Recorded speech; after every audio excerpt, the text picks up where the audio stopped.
Welcome to Game of Leadership, the podcast for curious leaders. I'm Paula Eddie Wilcox, and today is the third episode with our wonderful guest who is talking about the pivotal moments that make them the leader they are today. I really hope you enjoy the episode. I can't wait to find out what's in store.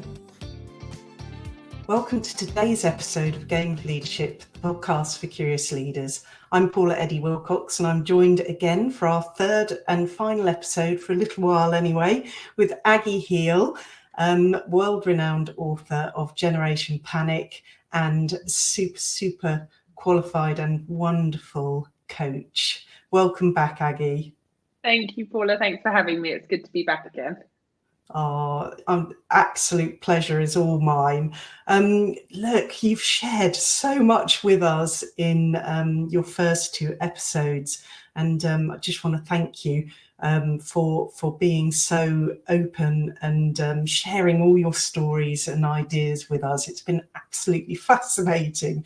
So today, I absolutely can't wait to get into your pivotal moments, those moments that make you exactly who you are today as Agi Heale. So please go for it. Let's dig in.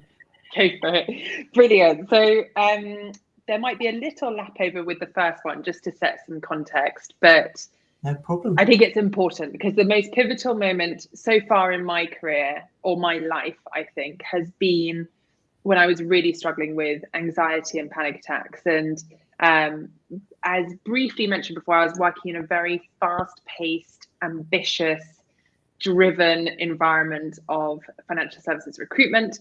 And I was an incredibly young director managing 3 teams, very successful on paper, engaged to be married, lots of things going on, all happy clappy.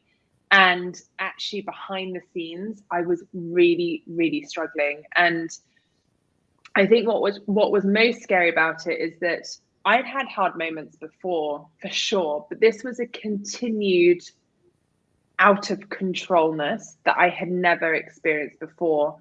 And by that out of controlness, what I mean by that is that my body was really taking over. So even though I was trying to rationalize and be logical and understand that everything was fine, actually my body was overriding and just flying into that fight or flight, panic, survival response. Yes. And I didn't know what was happening. I really didn't. I just couldn't understand what was going on in my body. And I think that was a big part of it for me, is that I just needed to understand. I needed to have the words. I didn't even know what anxiety was. I didn't really know what panic attacks were. And so I remember feeling incredibly overwhelmed, scared, very lonely. It was a very, very dark, unhappy time. And I also felt particularly torn because I was so intent on showing that I was fine and so desperate to like hold on to appearances that I was still trying to do and be all these things on the outside. Yet behind closed doors with my fiance at the time, now husband, and very, very select family members and like 1 or 2 friends. Anyway, very small group of people knew that I was a complete wreck. Like I couldn't do anything. And so I think that was also really challenging to have this kind of splitness to me, that I always have to be mindful, even now, of like making sure that you're able to, and this comes into leadership, I think, as well, is how can you show and be real and honest, but also feel strong and feel good in yourself. Because I think that was the biggest part for me, is that I'm broadly very happy to share struggles if I'm feeling strong. But I think because I was so shaky, I just so didn't feel myself that I just really struggled. I really, really struggled. And I didn't know where to start, quite frankly.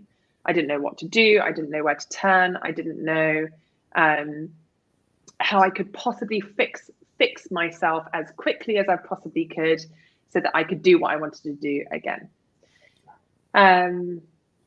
so that again and again feels like such a pivotal moment for me, because it's really shifted my way of living, my career, my outlook. So much of what I do now has come out of that hardest, darkest moment, and has given me, obviously I didn't feel that at the time, it was horrendous, but it's nice to look back now with the benefit of hindsight and see that it's got me to where I am in many ways. It's made me stronger. It's made me far more compassionate, far more empathetic. And I obviously have a book out of it. But I think that has just changed everything. So from that moment, things really shifted for me quite drastically, which I can go into if you want. Yeah, well, yeah, you know, I only want you to share what you're comfortable sharing with all these things. No. But you know, I am so delighted that you said just then coyly, obviously I have a book out of it. So I mean, it would be remiss of me not to pick up on that. But yeah, please continue. And then, you know, if that naturally goes into come around, that would be wonderful. It probably will do. But quite simply, the book was written for what I didn't have and what I so desperately needed, and is not rocket science, but is just basics I just didn't even know. I really didn't. I didn't know the importance of your breath. I didn't know what the fight or flight was all about. I didn't realize how changing your body can really impact how you feel. You know, all of these things that for some people might feel very obvious. I had no idea. And I wish someone had given me that book at the time. It was what I was searching for high and low, and I couldn't find anywhere. I would go on Amazon at 4 a.m. when I couldn't sleep and search for anxiety books, and they would be 350 pages on one technique that didn't work with me. And then I thought, oh God, I can't even get that, you know, I can't get that right, and that's not working. And so anyway, I'll come on to the book later, but it really was born out of that time. Yeah. But I think why that was pivotal is that, as I mentioned in the first episode of this podcast, is it really got to me thinking, is this it? Like, is this really where I want to be? And I just kept on coming back to this kind of brick wall of no, like this cannot be it. And I can fully appreciate that I was in a very privileged position, because I had saved money while I was working, and I didn't have kids. I lived a very simple life. You know, I was just living in London, so my cost of living wasn't huge.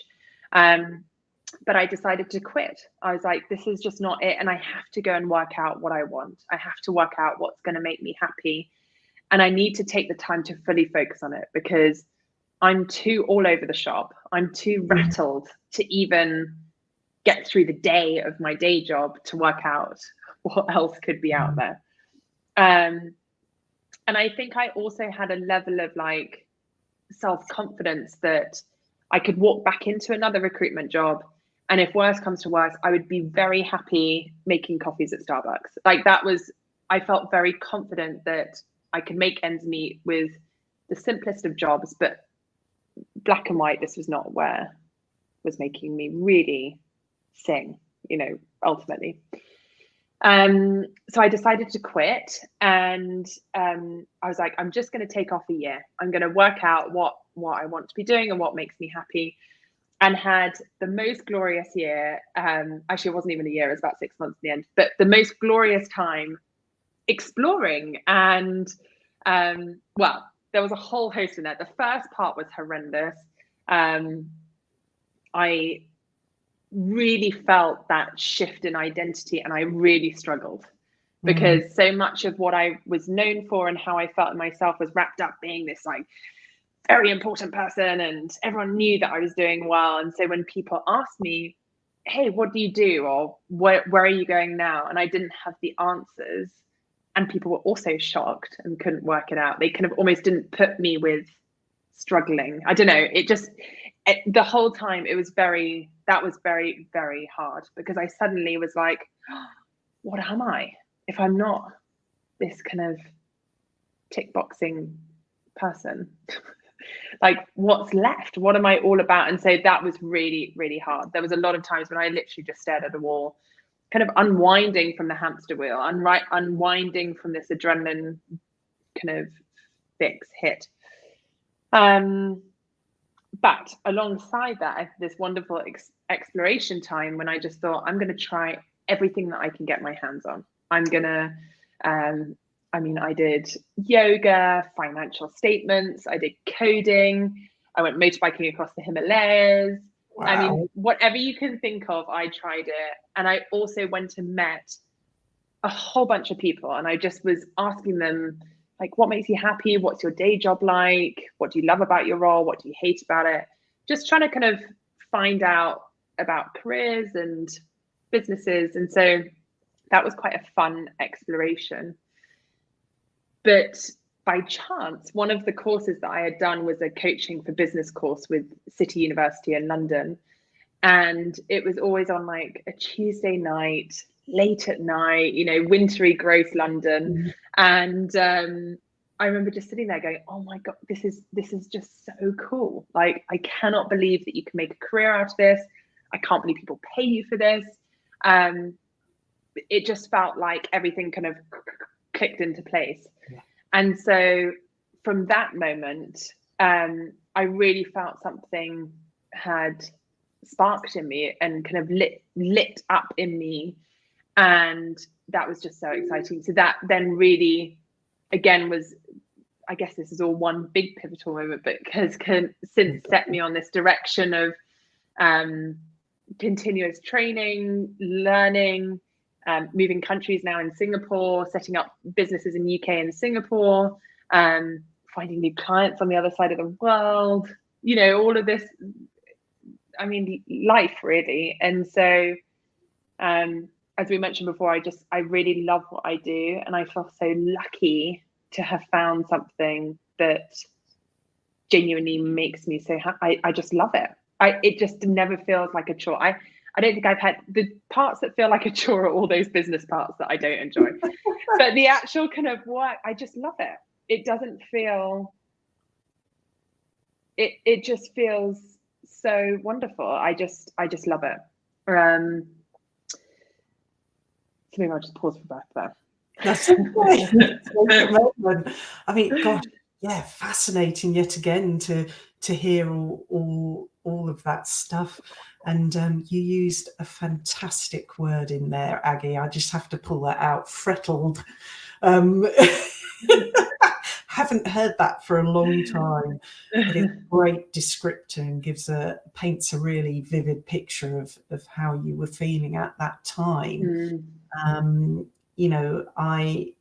have to honestly say I've never been in such, I mean, yes, don't get me wrong, I've had difficult times in my life, but I've not had that pivotal moment in the same way that you have, where you have to just make that change.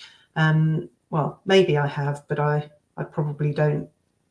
When you don't relate to these things in the same way until somebody shares their story, and then you think, hold on a minute. Well, yeah, I get that. Actually, yeah. Actually, now you mention it. Yeah. But yes, because it's so funny, isn't it? I remember one of the big things that held me back from doing a podcast was, well, I haven't got any stories that anybody's interested in. It's so interesting, isn't it? Because actually, I've got as many stories as the next person. It's just because they're mine. They're kind of, they're my stories. Well, okay, that's just my life. That just happened. I don't think anyone's interested in hearing that. But, it's fascinating when you hear somebody, just as you've done for us, articulating how you felt, what happened for you, what you went through, and as a result, where you are now, because of it, ending up in a place where you absolutely love to your core, as we talked about core before, what you're doing on a day-to-day basis. How lucky are we? But I say lucky, you make your own luck. I strongly believe that. And I think way back in your first episode, Agi, we said, about you're exactly where you're supposed to be right now. And that is by some design, but by earning it and, really leaning into it. It's just wonderful to see. Oh, thank you, Paula. Well, there's been a lot of blood, sweat, and tears. Don't let this smiley demeanor kind of fool anyone. There's been very hard moments and times when I've, doubted what I'm doing, or is this really going to work? Am I going to make a career out of this? Am I going to make enough to live off? But I think another one of my strengths, I mentioned in an earlier episode, one of my strengths is competitive, but another one is like optimism and energy, which often I think a lot of clients often say that they come to me for. But I think I almost was just so fixed on this positive. I could just see it all happening. I believed, so even on the hardest days of when something had gone wrong, or a client had decided not to go ahead, or whatever, something had messed up, or a workshop had just gone squiff, or whatever it was, I just had this bigger vision. And I really feel, even today, like this is, for right now, I mean, who knows what happens tomorrow, but for right now, this is, I'm on this bigger thing. I can see it. I'm very visual, but I can see that it's going to be okay. So I think that kind of got me through some shaky startup times. Yeah. And you know what? There is such power in being able to visualize that for yourselves. And, I remember how difficult I found it. And this says a lot about me, I guess, Agi, but how difficult I found it when I came across somebody that I was in a workshop with. I wasn't running the workshop, but that they couldn't visualize anything. So they just didn't have that, I don't know what it is, what you call it, but that capability to visualize things in their mind of what they wanted. They could read words, they could look at a picture, but they couldn't build that for themselves in their mind's eye, if that makes sense. And I found that really, really hard to understand that wasn't possible. So that was a real learning for me, because, you just sort of bimble along in life thinking everybody can do that, But actually, I think they can. No, I think that I'm going to disagree with you. I think they can. I think that it's about back to those representational systems, and also how they potentially view time, is that coupled often with their beliefs and their values can sometimes block, for good reason, the ability to visualize something. And so all it is working out, what is this? Or to put it in a terminology or in a way that they can access this. Either it's removing this, is this clear? Yeah. Removing the blocker, or it's being able to leapfrog it or go underneath it in a way that feels good or safe for them. So that although it might not be described in a way that you or I would understand of a kind of visual representation of a castle or something, they might have a different way of explaining, but still accessing that endpoint. Yeah, I love that idea that it is still possible. See, remember I said to you previously, I'm always learning. I'm just learning something new, that actually it's not, it's a bit like Yoda, isn't it? There's no can't, it's do or don't do. Yes. And do you know what? I think the reason why, because I've been in those situations as well, and I think we're probably quite similar, is that because I'm so visual, I have to be very mindful that not every client who comes to me is going to be the same. And so they might experience their world and my world in a very different way. And so I can't be almost blinded by my desire to see everything visually, because they don't speak that. It's just like all it is, it's like they've spoken to you in Portuguese and you've spoken back in Chinese. So it's not that they're unable to see the vision. It's just that you're like, in Portuguese, hey, what does it look like? And they're like, ni hao. Yes. So it's just a miscommunication. It's just working out what that is and how, I don't know, getting down a rabbit hole. That's a fantastic reframe, Agi. It is a miscommunication of styles and the way that we interpret and understand information. So a really lovely way to look at it. And very, very, very helpful to me. And I am sure very, very helpful to our listeners. Yeah. So what else? What from there? I think, can I add one more thing to that as well? Is that I think in those situations, our desire to get things right, or to fix things, or to make things better, those inner voices suddenly come alive, and they're like, "You're not swearing this podcast," but you'd be like, "Oh shit, I need to get this right. Oh darn, I need to make sure. Oh my god, I don't understand what they're saying. Oh my god, panic." And actually just kind of leaning back into it and exploring what that looks like for them can be really powerful. I remember with a client once, I said to them, you know, what do you see now, or something like that, and they said nothing. And I was thinking, oh gosh, what does it do? And then suddenly I was like, well, tell me what the nothing looks like. And then off they go, because the nothing still has a quality, it still has an essence. And so as long as I can manage myself to stay out of the inner talk that spirals so fast, that's also back to the responsibility of leadership, is to manage ourselves and our internal dialogue so that we're being the best for the person in front of us, whoever that is. Oh, fascinating. So I'm going to ask you to tell us about the book now, Generation Panic, Agi, because I don't want to forget that. Thank you. It sounds like it's going, or I know actually it's helped thousands of people already, but tell me about what you were thinking as it came together, and well, how it came together. Go for it. So how it came together. So Generation Panic is it's essentially a toolkit. It's really a resource guide for anyone who's struggling with anxiety, that has over 100 different tools and techniques in it. So the point is that the reader can decide what works for them.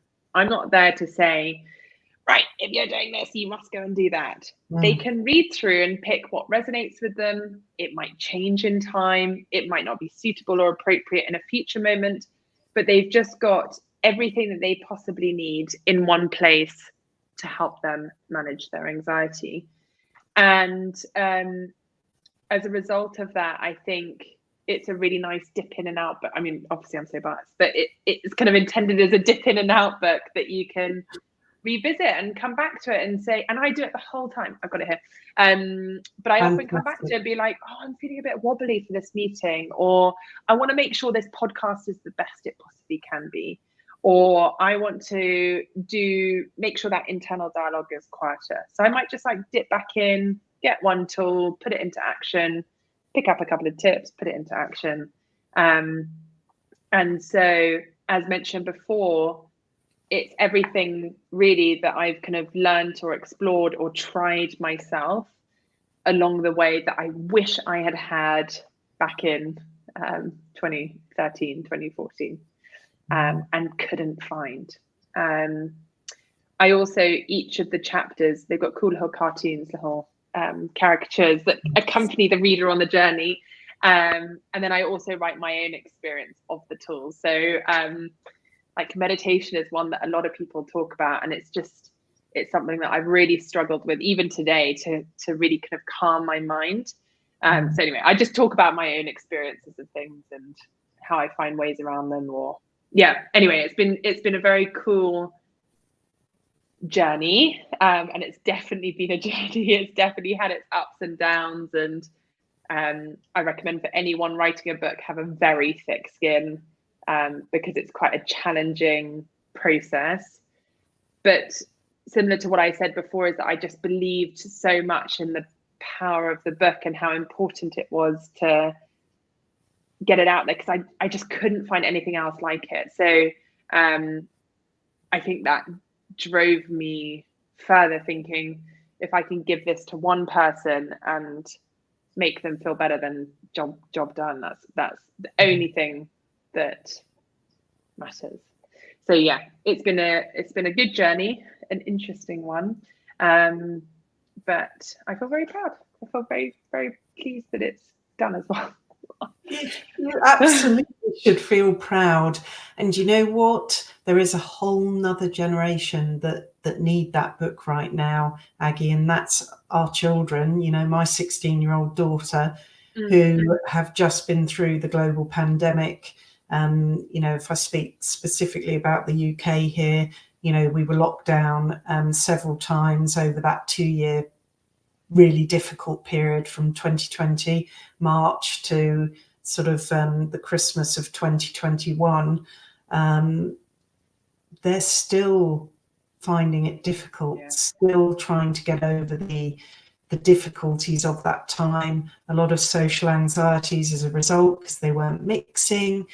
There is so much that your book can help with beyond when we think of the adult population, if you like.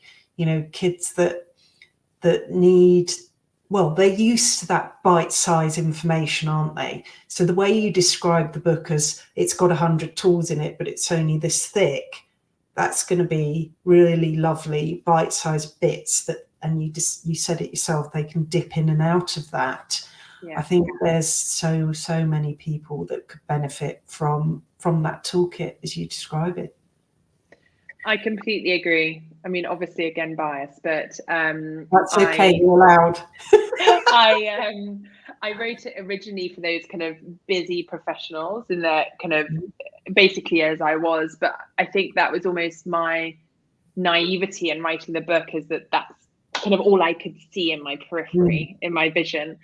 And the joy of this book is that it's just opened up, and you know, I've been in touch and done wonderful things with schools here in Singapore, and you're right, it's the future. And if I had these tools in my younger years, my teen years, my 20s, I just wouldn't have had that horrendous experience. And so I feel very strongly now about getting them to people as young as possible. So thank you, and I hope your daughter gets lots out of it. Yes, well, she's going to have it as a present very shortly, shall we say? Brilliant. And she can share it with her friends. So look, Agi, it's been an absolute pleasure to talk to you past 3 episodes. I can't wait to do more with you in the future, whether it's podcasting or continuing working together. But you've given so much of yourself to me as host, but to our listeners importantly. And there's so many gems that you've just littered through the 3 episodes just naturally and beautifully. So thank you so much. Thank you so much for having me, and bearing with my coughing along the way as well. So thank you. Oh, nobody knew you were coughing. Don't worry. Good. Thank you. I feel Thank you. Take care.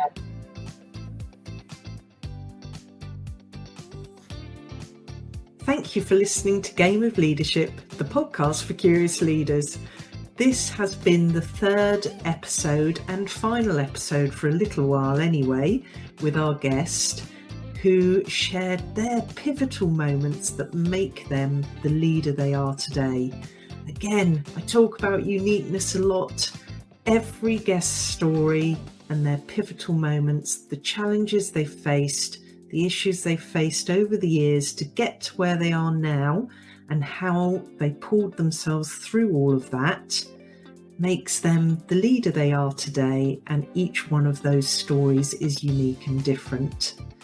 It's been an absolute pleasure to chat with them and see what that meant for them.